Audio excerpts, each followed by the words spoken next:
राधा राधा। श्री राधा वल्लभ लाल की, समस्त संत हरि भक्तन की, श्री वृंदावन धाम की, सतगुरुदेव भगवान की। राजेश जी, वेस्ट बंगाल।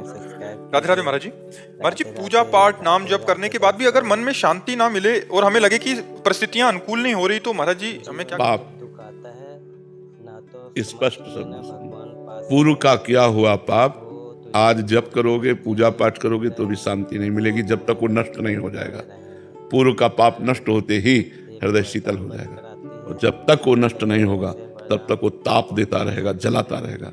ये पाप है पूर्व के, इसलिए भजन करते रहो, शांति मिलेगी। आज नहीं तो कल मिलेगी, वो पाप नष्ट होंगे। भजन छोड़ दोगे तब तो बहुत काल तक चलना पड़ेगा।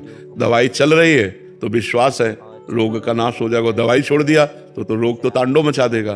तो भव रोग की दवा, पाप को नष्ट करने का उपाय भगवान का नाम जप है। नाम जप चल रहा है, हृदय जल रहा है, अशांति है, पर परिणाम में शांति मिलेगी, मंगल होगा। अगर नाम जप ही छूट गया तो फिर दवा छूट जाने पर रोग तो प्रबल हो ही जाएगा। तो इसलिए ये पाप का फल है, वो हमारे हृदय को जलाएंगे, उसी जलन से पाप नष्ट होंगे। इसलिए खूब नाम जप करते रहना चाहिए, और अवश्य भोगना पड़ता है, चाहे संत हो चाहे गृहस्थ हो। अगर पाप बन गया है तो बेइज्जती, अपमान, तिरस्कार, रोग, ये सब मिलता है। वो जलन होगी, वो नाना प्रकार की प्रतिकूलताएं आएंगी, उसी से तो हमारा पाप नष्ट होगा। दुख में पाप नष्ट होता है ना, जब हम अशांत होते हैं, दुखी होते हैं, तो पाप का दंड जो हमें भोगने को मिल रहा है वो हो जाता है। इसलिए नाम जप करो, खूब नाम जप करो, जरूर शांति मिलेगी। अमित कुमार जी, गुजरात से। राधे राधे महाराज। राधे राधे महाराज जी। महाराज जी, एक एकांतिक वार्तालाप में आपने मन को भगवान कहा था, और एक एकांतिक वार्तालाप में उसको आपने दुश्मन मानने को बोला। तो महाराज जी, इस बात में महाराज जी अंदर का जो स्वरूप है वही मन है, जिसको हम जैसा बनाना चाहें वैसा बन जाता है, यानी कि मन, आत्मा, सूक्ष्म शरीर ये सब एक ही हैं। वैसे तो एक के सिवा दूसरा कुछ है ही नहीं, पर जब विस्तार हो जाता है तो उसी को अलग अलग वर्णन करते हैं। कंस में भी वही भगवान है, एक परम महाभागवत देवर्षि नारद जी में भी वही भगवान है। तो देवर्षि नारद जी जाते हैं तो भगवान उनकी पूजा करते हैं और कंस का मर्दन करते हैं। इसे लीला कहते हैं भगवान। गीता में भगवान ने मन को कहा, इंद्रियाणाम मनश्चास्मि, इंद्रियों में मैं मन हूँ। और यही मन जब गलत मार्ग में चला जाता है तो बोले बड़ा दुष्ट है ये, इसका मन बड़ा दुष्ट है, देखो कैसे कैसे आचरण कराता है। तो सही पूछो तो जो सत्ता है वो अच्छे में भी है और बुरे में भी है।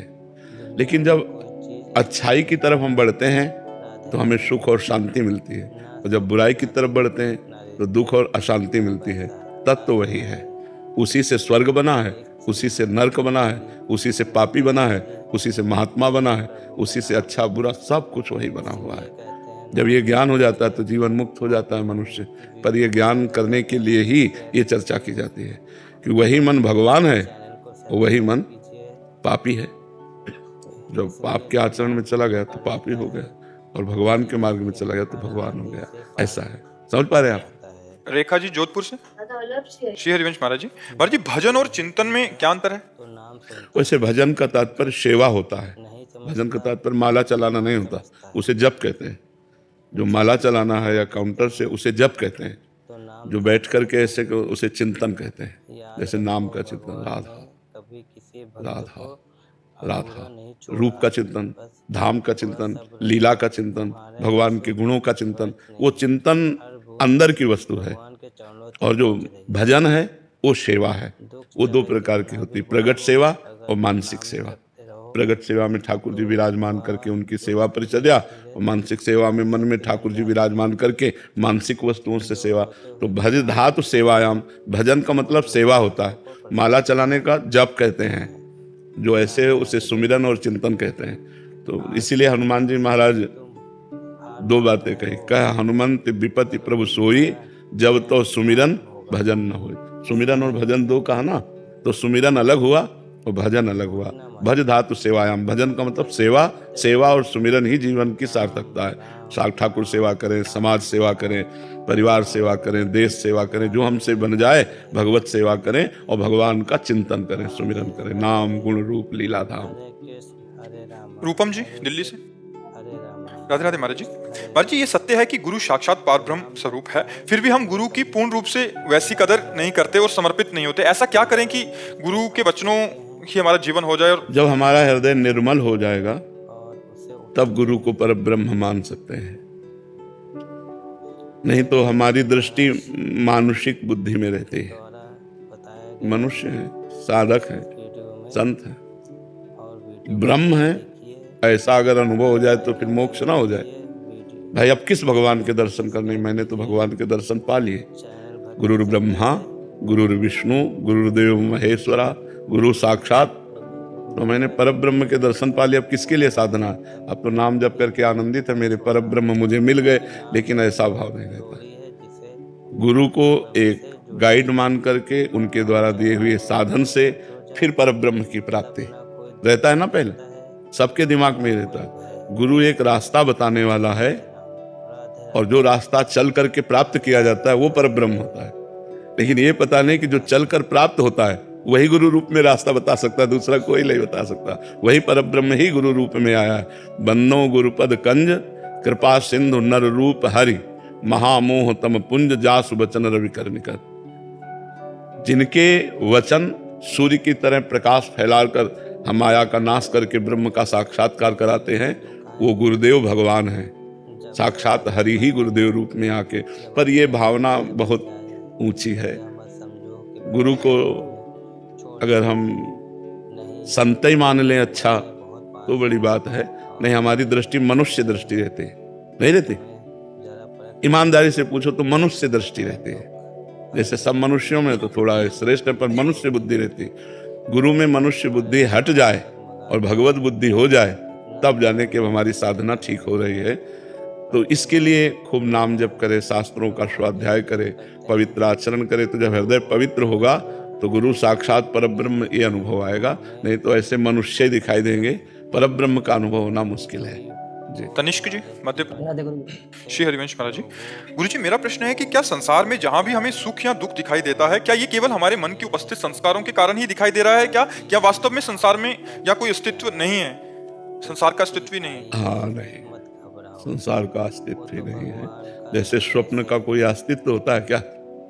पर एक कब पता चला? जगने पर। सोने वाले पुरुष को थोड़ी समझ में आएगा कि मैं स्वप्न देख रहा हूं। उसको तो यथावत सत्य लगेगा। जो जगा हुआ पुरुष है उसे लगेगा स्वप्न झूठा है। तो देखो भगवान शंकर कह रहे हैं, उमा कहूं मैं अनुभव अपना सत हरि भजन जगत सब सपना कहा के लेगा। तो अभी हम स्वप्न देख रहे हैं। जब जगे हुए पुरुष होंगे तो सर्वम खलमिदम ब्रह्म, सब जगह परमात्मा का दर्शन होगा। अभी हमें स्त्री पुरुष जड़ चैतन्य पापी पुण्यात्मा का दर्शन होता है। तो अभी हम स्वप्न देख रहे हैं, हमें ज्ञान में जगना होगा। अभी हम सो रहे हैं, अपने को स्त्री पुरुष मान रहे हैं, जबकि हम परमात्मा स्वरूप हैं, परमात्मा के अंश स्वरूप हैं। तो हमें भजन करना चाहिए, अच्छे आचरण करने चाहिए, नशा गंदा आहार इसका त्याग करना चाहिए। तो हम जग जाएंगे। अभी हम अज्ञान की नींद में सो रहे हैं और ये संसार रूपी स्वप्न देख रहे हैं। थोड़ा जगे तब हमें समझ में आएगा। और गुरु जी, जब इंद्रिया किसी भोग को देखती है तो स्टार्टिंग में तो मतलब अच्छा करता है। जैसे भजन के माध्यम से ऐसा ज्ञान हुआ तो सिहा जब मतलब वो मतलब एक तरीके से अंदर मतलब मसल नहीं देता, अंदर इतनी मतलब व्यथा वैदा करता है और फिर मतलब इच्छा ही खत्म हो जाती है। फिर ऐसा फिर उसके बाद हाई क्वालिटी का उससे अच्छा कोई आएगा वो, तो फिर उसमें फिर यही प्रक्रिया दोहराए। फिर ऐसे जब भजन बढ़ाते चले जाओगे तो सब भोगों से वैराग्य हो जाएगा। खूब भजन बढ़ाओ, भजन से ही होगा। ये न प्रवचन सुनने से होगा न प्रवचन करने से होगा। डट के भजन करे सो ही वैराग्य होगा। खूब भजन करे तो भोगों से रति हट जाएगी। मानसिक में भी वही स्थिति रहती है। उपांशु तक तो ठीक चलता है, मानसिक में भी एक दो टाइम के बाद इसीलिए जब तक मन पवित्र न हो तब तक उपांशु में ही जप करना चाहिए। जी नाम जी है जपि जागे जोगी। नाम जी माने जिभ्या से, तो उपांशु जिभ्या। जो ठीक चल पर उसमें आपने जो नाम का बताया ना कि वो नाम देखो आप, उससे बहुत सारा प्रॉब्लम ऐसे ही सॉल्व हो गया। वो अभी तक बहुत प्रॉब्लम हो रहा था, पर जैसे ही आपका सुना वो वाला, उससे महाराज जी बहुत मतलब। और जब ये मानसिक में पहुंच जाएगा तो सिद्ध पुरुष होगा। फिर क्या, जब मन में निरंतर भगवान का सुमिरन चल रहा तो आनंद की फिर लहर जो आएगी उसी में डूब जाएगा साधक। हाँ, बस चुपचाप चलते रहो। बस चलने में फिसलना बहुत है। इसमें इस मार्ग में चलने में फिसलना बहुत है। जैसे आप अच्छे से चल रहे हो तो विश्वास ना करो कि अच्छे से चल रहे हो। काई का मार्ग है, जब तक मंजिल पार ना हो जाए, जिसने कहते कि अब 10 हाथ रह गए तो 10 हाथ में भी मुंह भरा गिर सकते हो। बहुत चढ़ाई चढ़ाए, 10 हाथ रह गए, फिसल के फिर गिर सकते हो। बस कदम मजबूत जमाता चला जाए। पर स्त्री संबंध त्याग, पर धन का किसी तरह से भी अपहरण नहीं, कोई भी पराये हक का भोजन नहीं, नाम जप, दूसरों का हित, गंदा व्यवहार नहीं, तो कदम मजबूत बढ़ाते चले जाओ तो भगवान के नजदीक। नहीं भैया, ऐसी फिसलन है पता ही नहीं चलता, फिसल जाता है। ये ऐसी फिसलन है कि इसमें फिसलते समय पता नहीं चलता, बड़ा अच्छा लगता है, फिसलते समय अच्छा लगता है, और जब फिसल चुका तो वो यार गिर गए, यार कैसे हो गया, अब कैसे हो गया, अब तो फिसल चुके। इसलिए नाम जप और सावधान। मोहन राज अवस्थी जी नेपाल से। राधे राधे महाराज जी। महाराज जी, क्या मन में विकार आने पर और गलत आचरण होने पर भजन और पुण्य दोनों नष्ट हो जाते हैं? भजन नष्ट तो नहीं होता, रोक दिया जाता है। भजन कभी नष्ट नहीं होता। जैसे हमने 100 बार राधा राधा कहा और हमसे कोई पाप बन गया तो अब हमारे हृदय में भजन नहीं होगा, लेकिन वो 100 बार राधा नाम भागवतिक बैंक में जमा हो गया, उसका तुम्हें फल अलग मिलेगा, और जो पाप किया उसका फल अलग मिलेगा। पर पाप करने के कारण भजन में रुचि नहीं होगी, भजन की इच्छा नहीं होगी, और शांति भंग हो जाएगी, हृदय जलेगा, ऐसा होता है। भजन तो नष्ट नहीं होता। भजन एक अलग डिपार्टमेंट है और पाप एक अलग डिपार्टमेंट है। पाप का दंड अलग भोगना पड़ता है, भजन का आनंद अलग प्राप्त होता है। भजन कभी नष्ट नहीं होता, क्योंकि भगवान अविनाशी तो भगवान का नाम अविनाशी। तो हमने जो राम कृष्ण हरि जपा, जो राधा राधा जपा, वो कभी नष्ट नहीं होता, वो मंगल करके ही रहता है। समझ रहे ना? डॉक्टर नेहा कुमावत जी।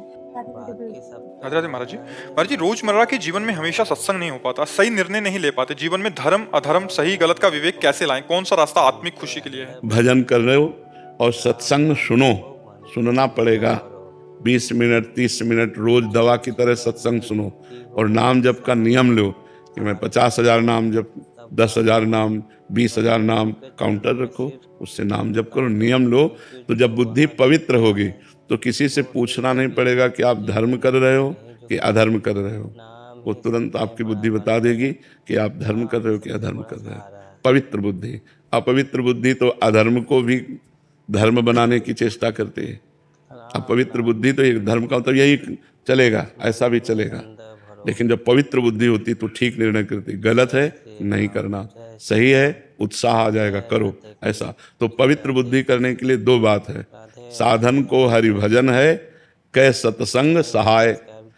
साधना मुख्य बात तो हरि भजन है और उसकी सहायता सत्संग है। तो 30 मिनट 40 मिनट सत्संग सुने, और अगर एकदम आपका मन सत्संग में नहीं लगता तो एक क्लिप देख ले 5 मिनट की 10 मिनट की, तो कुछ शब्द तो सत्संग के जाएंगे तो अपना प्रभाव दिखाई देंगे। तो सत्संग और नाम जप, भगवान नाम जप, इससे मंगल हो जाएगा, बुद्धि पवित्र रहेगी। हमें क्या करना चाहिए क्या नहीं करना चाहिए, ये हमारी बुद्धि ठीक निर्णय कर पाएगी। अंकित जैन जी। महाराज जी, आपकी कृपा से आध्यात्मिक रुचि जागृत हुई है, नित्य एकांतिक सुनता हूँ, नाम जप करता हूँ, ठाकुर जी की सेवा भी करता हूँ, परंतु कभी कभी प्रमाद कर लेता हूँ। किस बात में प्रमाद? आलस आ जाता है, सो गए फिर शुरू कर दिया। 24 घंटे थोड़ी सो सब। भाई आज हमारा 8 बजे से 9 बजे का नियम है जप करने का, हमारा मन नहीं लगा, हम सो गए। लेकिन 10 बजे से 11 बजे तक जब हमारा नींद खुली, जब हमारा मन आया, फिर हम अपने नियम को पूरा करना है। समय बदल सकता है, सुबह की जगह हम शाम कर सकते हैं, दिन की जगह रात में कर सकते हैं, पर अपना नियम पूरा करें, ऐसा बांधना चाहिए नियम। अगर आज नियम बिल्कुल नहीं हुआ तो कल डबल करेंगे, आज की जगह कल हो सकता है पर डबल करेंगे, ऐसे रखना चाहिए तो ठीक हो जाएगा, प्रमाद फिर ठीक हो जाएगा। राजगोपाल जी।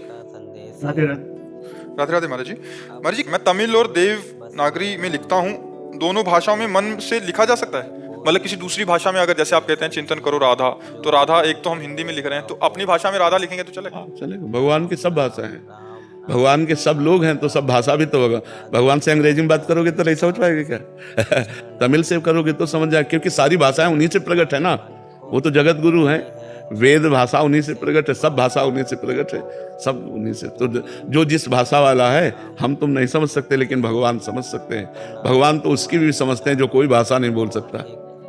जो कोई भाषा नहीं बोल सकता, भगवान उसकी भी भाषा समझते हैं। सर्वज्ञ है भगवान का एक नाम, सर्वज्ञ है। सर्वज्ञ माने सब ज्ञान, उन्हीं से सब ज्ञान प्रकट होता है। तो लिखिए, आप तमिल भाषा में लिखिए, भगवान उसको देख रहे हैं। ऋचा पांडे जी, गाजियाबाद से। राधे राधे महाराज जी। महाराज जी, अच्छी नियत और भावनाओं से बनाए गए रिश्तों में मुझे असफलता क्यों प्राप्त होती है? आज के जमाने में रिश्ते को निभाने का मूल मंत्र क्या है महाराज जी? वैसे हर रिश्ते को निभाने का मूल मंत्र प्रेम है। वो बाजार में मिलता नहीं है और वो संसार में मिलता नहीं।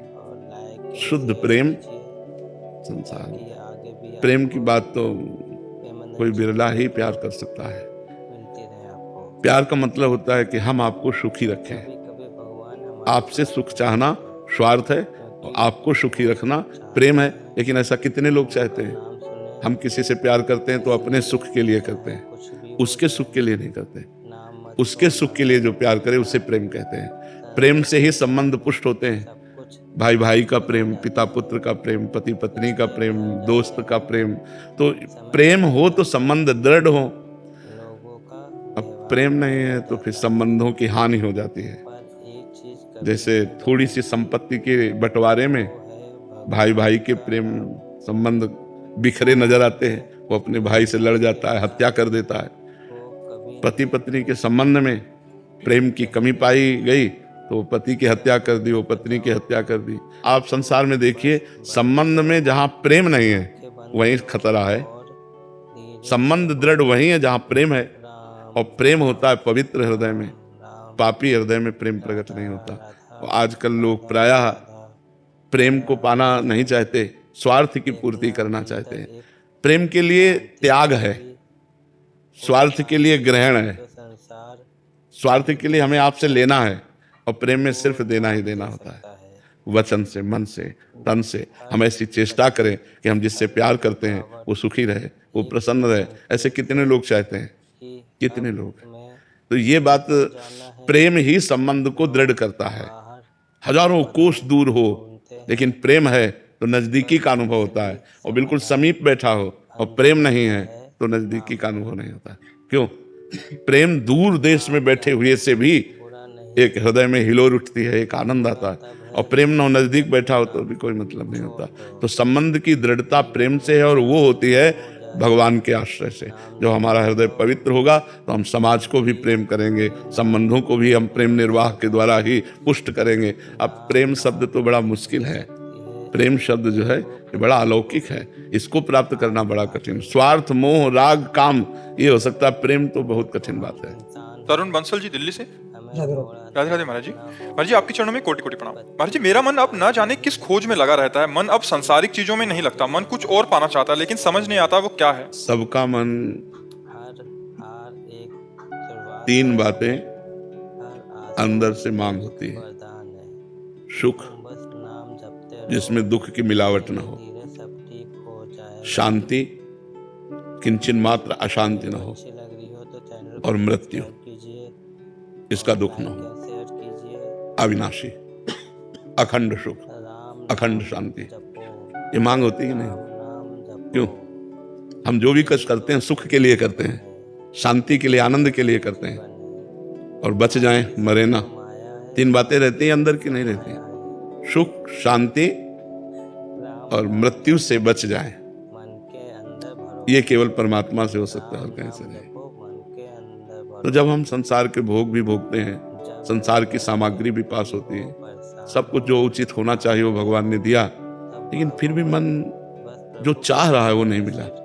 वो है भगवान, वो है अखंड सुख, वो है निर्भय पद, वो केवल भगवान से मिलेगा। इसको शांति, आनंद, निर्भयता ये संसार नहीं दे सकता। और भोग लो जितना देखना हो, और जहां लगता हो खोज कर लो, अधूरा ही रहेगा, पूरा नहीं हो सकता। पूरा तभी होगा जब पूर्ण परमात्मा की शरण ले लेगा और उसका नाम जप करते हुए उसके आश्रित होकर रहोगे, और इन शरीर के जितनी भोग विलासिता है ये सब बंद हो जाएगी। अधर्मयुक्त जो भोग विलासिता है, तब सुख मिलने लगेगा, शांति मिलने लगेगी, हृदय चैन से हो जाएगा। और मृत्यु भी ऐसे होगी जैसे हाथी के गले से फूलों की माला गिर जाए, पता न चले। ऐसे शरीर तो छूटेगा पर जन्मत मरत दुसाह दुख होई, वो नहीं होगा। खूब नाम जप करो। हमारे मन की अव्यक्त चाह है भगवान। जब तक भगवान का भजन नहीं होगा, भगवान से मिलन नहीं होगा, तब तक हमारा आवागमन, दुख, भय, अशांति ये नष्ट नहीं होगी। इसलिए भजन में लगो, खूब नाम जप करो, अच्छे आचरण करो, नशा कोई ना करो। जैसे लोग नशा करते हैं, नशा से बुद्धि भ्रष्ट हो जाती है। राजकुमारी जी, श्री हरिवंश महाराज जी, महाराज जी आपने कह रहे हैं कि एक मंदिर बनाने का एक संकल्प लिया था और नौकरी मिल जाए मेरे को, इस भाव से नौकरी भी लग गई, शादी भी हो गई, बट अभी जब भी भजन में बैठती हूँ तो बार बार मतलब ध्यान आता है कि मुझसे पाप हो गया है महाराज जी, अब मैं बना नहीं पा रही, या जैसा भी है इनका भाव ऐसा है महाराज। नहीं, वैसे संकल्प करे तो बनाना चाहिए। बड़ा मंदिर नहीं तो छोटा बना दो। अगर आपने ऐसा माना है, संकल्प किया है कि हे भगवान ऐसा ऐसा, तो हमें लगता है फिर करना चाहिए। कहते ना तो उसमें बनाओ तो फिर पूजा करनी चाहिए, अब वहाँ रहते भी नहीं हैं हम। तो ये पहले सोचना चाहिए। आप बोली फिर क्यों? विचार तो पहले करना चाहिए। बिना विचारे जे करे ते पाछे पछताएं, काम बिगाड़ो आपने जग में हो दसाए। तो बिना विचार किए क्यों किए? पहले विचार करना चाहिए कि मैं मंदिर की अगर बात करूं तो मंदिर में पुजारी कौन होगा, मंदिर कहाँ बनेगा, कितने रुपए का बनेगा। अगर ऐसे थोड़ी कि ठाकुर जी मैं आपके नाम का मंदिर बनवा दूंगी, अब मेरी नौकरी लग जाए, अब नौकरी लग गई ऐसे छोटा मंदिर बना देते हैं भगवान की और अपने घर में पूजा करते हैं। भाई मंदिर तो मंदिर है। अच्छा चलो बड़ा मंदिर ना सही तो लकड़ी का मंदिर बनवा के घर में ठाकुर जी विराजमान, मतलब करना चाहिए। समस्या जब आई तो हम भगवान से कुछ कह रहे हैं, समस्या का निदान हो गया तो हमारी हालत कुछ हो गई, ऐसा नहीं होना चाहिए। हमें चाहिए कि जो हम सोचें अच्छे कार्य के लिए उसे पीछे ना ढकेले, उसको कर ले। हाँ हमें तो लगता है जितना आप सोचा था मन में वैसे ही होना चाहिए, पर अगर आप आज सामर्थ्य आपकी नहीं रह गई है तो लकड़ी का मंदिर बनवा लो और घर में ठाकुर जी विराजमान कर लो, तो बात तो हो गई। तो हाँ पूजा करने के, मंदिर बनवाने के से मना नहीं करते, बनवा देंगे। जब मंदिर बनवाने का पैसा है तो पूजा करवाने में, पुजारी रखने में क्या परेशानी है? फिर आप सोचना चाहिए ना, घर बनवाएंगे तो रहने वाला भी तो होना चाहिए।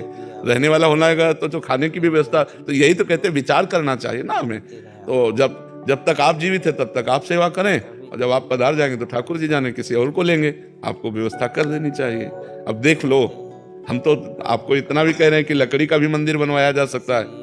लो सोने का भी मंदिर होता है, अष्टधातु का भी होता है, अब हमारी पत्थर का भी होता है। अब नहीं है तो हम लकड़ी का बनवा दे रहे हैं, अपने घर में रख लिया, भगवान विराजमान कर लिए, पूजन किए, और जब हमारा शरीर छूट गया तो जो होना होगा सो परिवार में कोई ना कोई तो होगा ही। पर हमें सबसे प्रार्थना है कि कोई भी बात भगवान से यदि कहो कि हे नाथ मेरी समस्या का समाधान हो जाए तो मैं ऐसा करूंगा, तो वैसे ही करो। अगर 51 रुपए माने हैं तो फिर 11 में मत आ जाओ यार, 51 तक तो पहुंचो। भगवान से भी धोखेबाज, बोले ये काम हो जाए तो 51 रुपए का भोग लगाएंगे, काम हो गया तो बोले यार 11 का चढ़ा देते हैं। वैसे ठीक है, भगवान के तुम बच्चे हो, वो इतने में भी संतुष्ट हो जाएंगे। पर हमें लगता है अगर हमें अवसर मिला है, हमारे पास है, तो हम जो कहें वो भगवत सेवा करें। श्रुति जुनेजा जी, कोलकाता। राधा राधे महाराज जी वो कौन सी स्थिति है जब ये संकेत मिले कि अब राधा नाम की माला मेरी सांसों से जपने होने लगी है? वो तो अपने आप सब समझ में आता है ना, उसमें स्थिति की क्या है। उठते बैठते चलते फिरते खाते पीते सोते जागते हर समय नाम श्वास दो बिलग चलत है, इनको भेद न मोको भावे, श्वास ही नाम नाम ही श्वासा, नाम श्वास को भेद मिटावे, रोम रोम जब रग रग बोले तब कछु स्वाद नाम को पावे। पहले जबान से नाम जप करें इतना कि मन से जप होने लगे, फिर हर श्वास श्वास में मन से हमारा जप हो रहा है। श्वासों की माला ऐसे चल रही, नाम जप साथ चल रहा है। जैसे दिल की धड़कन हो रही, नाम जप ऐसे चले, जैसे श्वासें चल रही, नाम जप ऐसे चले, तब स्वाद नाम का आवे, तब आनंद आवे। ये अंतर्मुखता में उठते बैठते चलते फिरते हर समय अंतर्मुख, तब भगवान का भजन होता है। महाराज जी जैसे राजा जनक जी को 5 मिनट में परमात्मा की प्राप्ति हो गई थी, मैं ऐसा क्या करूं कि मुझे भी श्री जी के दर्शन 5 मिनट में हो जाए? आप राजा जनक नहीं है। और हम गुरु अष्टावक्र नहीं है। नहीं, राजा जनक जैसा शिष्य और अष्टावक्र जैसे गुरु, तो उन्होंने कहा घोड़े की रकाब पे पैर रखते हुए जितनी देर में बैठा जाता है इतने में ब्रह्म बोध करा देंगे। अब राजा जनक जैसे क्या ली, तो ना तुम जनक हो ना मष्टावक इसलिए बात यही समाप्त होती है, नाम जप करो, जब कृपा लाडली की तो दर्शन दे दे। लाडली कोई किसी के अधीन थोड़ी है, ब्रह्म भी जिनके अधीन है, जाके अधीन सदा ही सांवरो, या ब्रज को सिरताज, हमारे माई श्यामा जू को राज। तो इसलिए हम नाम जप करें, उनसे विनय करें, वो कृपा करें तो हो सकता है बस आप। आयुषी शर्मा जी बनारस। श्री हरिवंश महाराज जी, महाराज जी पहले मुझे मेकअप वगैरह का बहुत शौक था महाराज जी, और ऐसा लगता था खूब पैसा कमाऊं, बड़ा पद हो, सुंदर सुंदर भोग हो। महाराज जी जब से सत्संग सुना है और यहाँ आना शुरू किया केली कुंज में, तो महाराज जी तब से मतलब ये कम हो गया है, और मतलब ऐसा हो गया कि अभी केवल और केवल भजन करना है, वृंदावन वास हो जाए, प्रभु की प्राप्ति हो जाए। महाराज जी अब बहुत बड़ी कृपा हुई है जो ऐसी बात आई है, बहुत बड़ी कृपा हुई। बस इस बात को परिपक्व कर लो, अपने हृदय में बैठ जाए, वृंदावन वास होए चाहे ना होए, लेकिन नाम ना छूटे। जहाँ नाम है वहीं प्रभु हैं। अब हम वृंदावन वास करें, प्रभु का भजन ना हो तो बात ठीक नहीं। हमको प्रधानता रखनी है पहली बात प्रभु के भजन की, कि हम जहाँ भी रहेंगे प्रभु का सुमिरन करेंगे। अब दूसरी बात अर्जी लगाते रहिए कि वृंदावन वास हो जाए, अगर श्री जी वृंदावन वास दे दें तो फिर भजन हो तो और बढ़िया बात है। पर जहाँ भी रहे भजन परायण रहे। मनुष्य जीवन का उद्देश्य यही है कि हम अपने कर्तव्य कर्म का पालन करते हुए, ध्यान से सुनो, अपने कर्तव्य कर्म का पालन करते हुए भजन करके भगवान को प्राप्त कर लें। कहीं भागने की जरूरत नहीं है, कहीं कुछ बदलने की जरूरत नहीं है।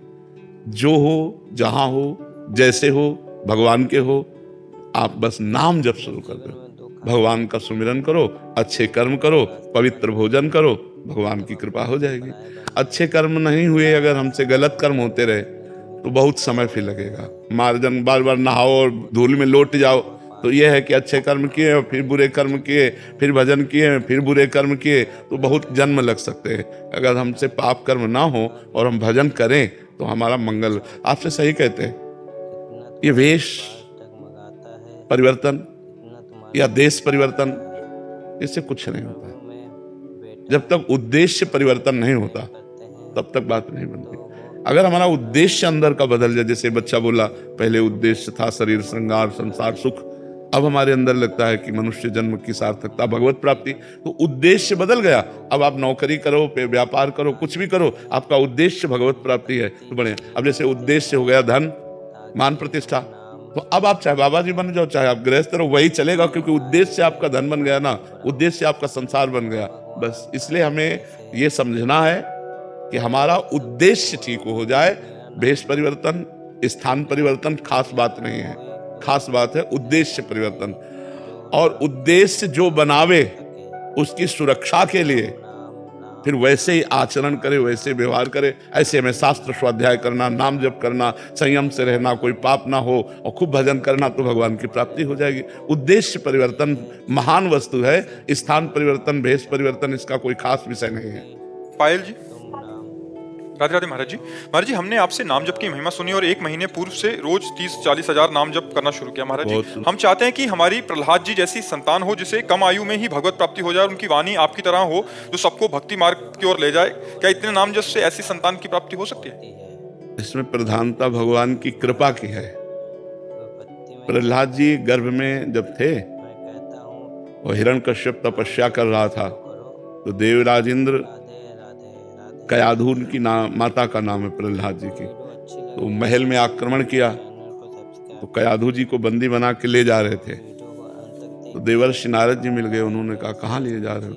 बोले इसके गर्भ में दैत्य हिरण्यकश्यप का वीर्य है, ये जब बालक रूप में जन्मेगा तो उसका वध करूंगा। तो उनका नहीं, छोड़ो इसे। छुड़ाया और अपने आश्रम ले गए। रोज भगवत कथा सुनाते, रोज महाभागवत धर्म का वर्णन करते, नाम कीर्तन भजन। तो 9 महीने में गर्भस्थ शिशु प्रहलाद महाभागवत बन चुके थे। वो महाभागवत, अब इतने बड़े महापुरुष का सानिध्य मिला देवर्षि नारद का, तो इतने बड़े महान भक्त थे कि 5 वर्ष में जो देवर्षि नारद जी के द्वारा दिए हुए उपदेश से भक्तराज पदवी को प्राप्त थे। 5 वर्ष के प्रहलाद जी, और त्रिभुवनपति हिरण्यकश्यप इतना भारी विरोध, पाई भरना तो डरे और न बाल बांका हुआ, बस हरि के बल पर सब विघ्नों को पार कर गए। तो संत संग, नाम जप और शास्त्र स्वाध्याय पवित्र आहार, पवित्र वातावरण, तो गर्भस्थ शिशु पर इसका प्रभाव पड़ता है। पर अब वो प्रहलाद जी के समान तो प्रहलाद जी ही हैं, प्रहलाद जी के समान नहीं। 5 वर्ष के बालक को अग्नि में जलाया गया, हाथी से रौंदाया गया, पर्वत के नीचे दबाया गया, पानी में डुबाया गया, कुछ नहीं हुआ। यहाँ डुबाओगे तो मर जाएंगे, नहीं मर जाएंगे, आग लगाओगे तो जल जाएंगे। प्रहलाद जी को अग्नि ने भी कहीं बाल नहीं झुलसे, कहीं प्रहलाद जी जैसे तो सिर्फ प्रहलाद जी है, दूसरा तो हाँ भक्त संतान हो ऐसी आकांक्षा करो, लेकिन प्रहलाद जी जैसी तो प्रहलाद जी हैं। जैसे भगवान ऐसे भगवान के भक्त प्रहलाद जी जैसे तो प्रहलाद जी, जिनके लिए भगवान ने ऐसा रूप धारण किया जो न कभी पहले सुना गया, नरसिंह रूप भगवान ने धारण किया। इसलिए हम ये चाहें कि भगवान का भक्त, देशभक्त पुत्र पैदा हो, आकांक्षा करें। पर हम पहले से बता देते प्रहलाद जी जैसे सिर्फ प्रहलाद जी, क्योंकि वैसी 5 वर्ष का बालक और इतनी महान निष्ठा, त्रिभुवनपति हिरण्यकश्यप से विरोध कर लिया। दैत्यराज कहकर बात करते थे, पिताश्री कह के नहीं बात की। जब से भगवान का विरोध किया, कुछ नहीं, कितनी बड़ी हिम्मत, मतलब 5 वर्ष के बालक में कितना सामर्थ्य होती है। तो इसलिए प्रहलाद जी जैसे तो सिर्फ प्रहलाद जी। हम भगवान से चाहें कि हमारे कोई ऐसी संतान हो जो भक्ति करने वाली हो, जो भगवान का भजन करने वाली हो। महाराज जी ऐसे महापुरुष होते हैं, मीरा भाई जी हो गए, नामदेव जी हो गए, महाराज जी इनके पूर्व का पूरा भजन होता है या मतलब इनका जन्म कैसे? नहीं, पूर्व का भजन होता है। कई जन्म तक जब उनकी साधना भजन होती है तो अब इस जन्म में सिद्ध महापुरुष के रूप में प्रकट हुए। जैसे तुकाराम जी के लिए साक्षात विमान आया, भगवान का साक्षात विमान आया और सदैव विमान पर बैठकर भगवान के धाम में। ये सब महाभागवत चन है, महाभागवत चन।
भवहु हर्षिदय हो।